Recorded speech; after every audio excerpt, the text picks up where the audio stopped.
18-asr Buxorosi. Bu hudud karvonlar dam oladigan joy emas edi. Minoralardan oldin tok o'sdi, har bir uzum duo va sabrni saqlardi. Bog'obonlar tuproqni kaft bilan, suvni esa yo'l bilan boshqarar edilar.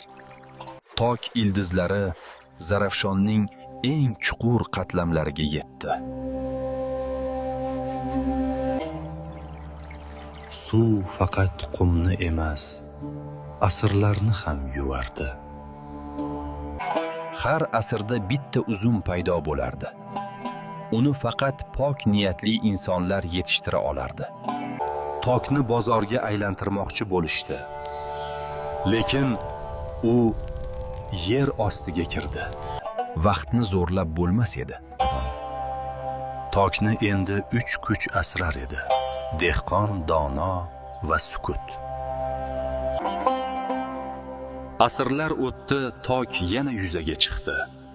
U endi faqat hosil emas, meros, mas'uliyatdir.